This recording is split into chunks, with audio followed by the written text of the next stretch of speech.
Shabbos Perek Gimel Mishnah Gimel. By way of background to this Mishnah, we need to differentiate between two ways in which one can cook. One is through eish, through fire. You take a pot and you put it on the flame and you add water or food and you cook. That is one way of cooking, and that is of course bishul min haTorah, and it's in Issa d'Oraisa. Another way of cooking is what's called chama, to cook from the sun. So for example, if you were to have you were in a particularly hot place, and you were inside, you would have a frying pan, and you would take it outside, it's a cold frying pan, you would take it outside, and you would crack an egg in that frying pan. And you would just leave it, and the sun would beat down on that frying pan, and it would cook the egg in it. That is called chama. And that is actually mutter to do on Shabbos, because it's not derech bishul, that's not the normal way of cooking. So you've got eish, or sometimes called and you've got chama. Eish is an issa min haTorah, and chama is actually mutter, to cook directly from the sun. Now both of those have derivatives, toldos. You've got toldos ha'eish, and you've got toldos ha'chama. Both are awesome.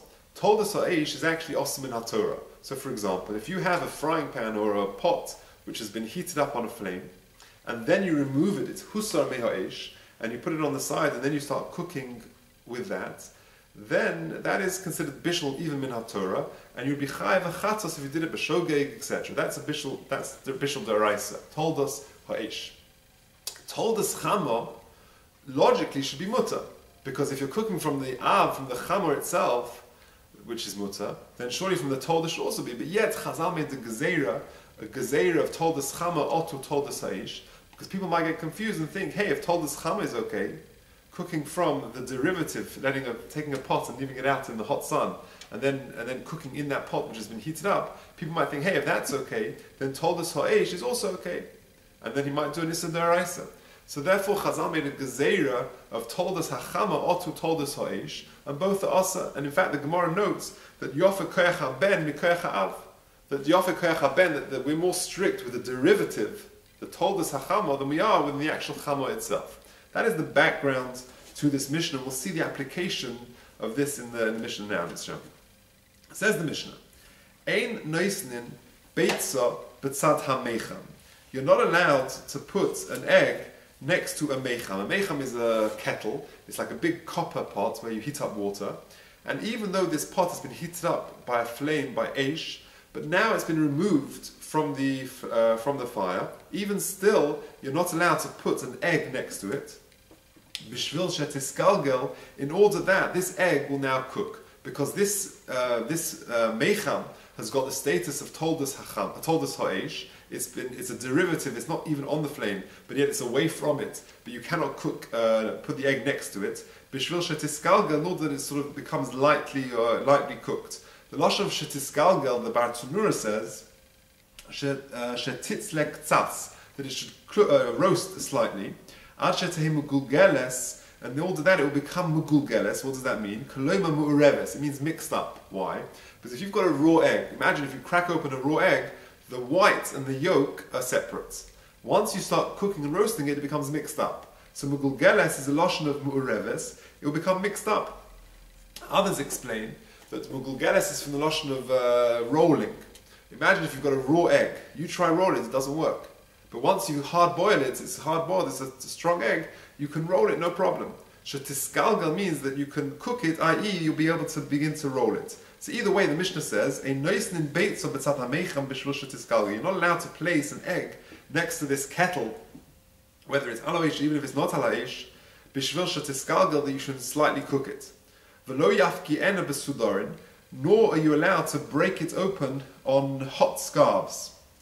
A sudar is a scarf, a piece of material, and the Bartanura says, Lo yashbirena al sudar shechuchem b'chama. You're not allowed to break it on a scarf which has been heated up in the sun, kadesha titzlebay, that you can now roast it. The gozrin on toldos chama altu toldos ha'or, because Chazal made a gezeira of toldos chama, the derivative of the chama, altu toldos ha'or, like I explained. So for example, if you were to take a scarf, some material, and leave it out in the sun, and the sun would beat down on it to make it very hot, and then you were to open an egg and heat it up on that, min haTorah, that should be fine.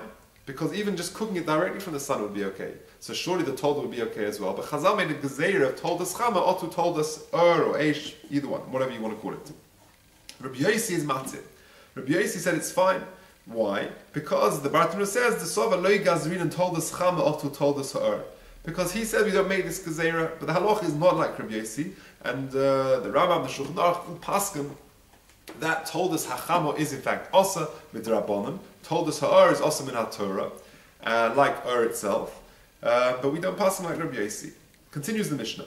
V'lo yat mineno bachol uvavak derachim. Nor are you allowed to do hatzmona, i.e., to wrap this egg in the dust of in chol, in sand, of avak derachim, or in the dust of the roads. Bishul shetitzoleh. So you can't do bishul in that way. Why? Because again, this is told as chama. The sun is beaten down on the sand or on the dust of the earth, and you want to wrap this raw egg and put it in there to heat it up. That's told as chama, and you're not allowed to do that. But notably, Rabbi Yossi doesn't argue over here. It doesn't say Rabbi Yossi is matzeh. He agrees in this case that it's also. So the Bartanura says, here he agrees that there is a gezeira of chol of sand otu remet. What is remet? Remet is ash. That we know that there is an issa of hatzmona. People might come to think, mali remet, mali chol.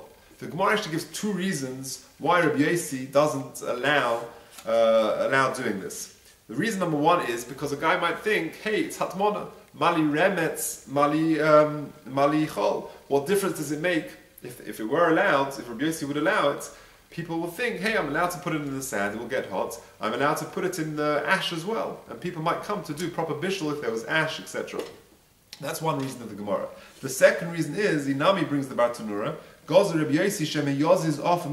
person might move around the offer from its place, and because maybe there was no chol which has already been dug away, according to what is needed. And he might come to move around dust which is actually dovuk, which is attached to the ground. And that's like plowing on Shabbos. That is actually the way Rashi explains the Gemara in Shabbos Lamates Amud Aleph. That is the second explanation of why Rabbi Yossi is actually forbidding this activity over here. He doesn't allow you to heat up the egg b'chol uvavak drachim, because it's a gezeira you might come to actually do some charisha of moving the ground. Tosfos over there says the problem is muktzah. You might come to move earth which is set aside, is not set aside for Shabbos, and therefore it's a problem of muktzah. But either way, Rabbi Yossi does not allow the case of yatz minena b'chol, and therefore we have been introduced in our Mishnah to the very important concepts of chama, which is mutter min haTorah, which is mutter even drabanan, it's 100% allowed, and eish, which is also min haTorah, told us ha'esh, which is also an issa min haTorah, and told us chama, which should be okay, but it's an issa drabanan, a gezeira otu, told us ha'esh. That is the end of Mishnah Gimel.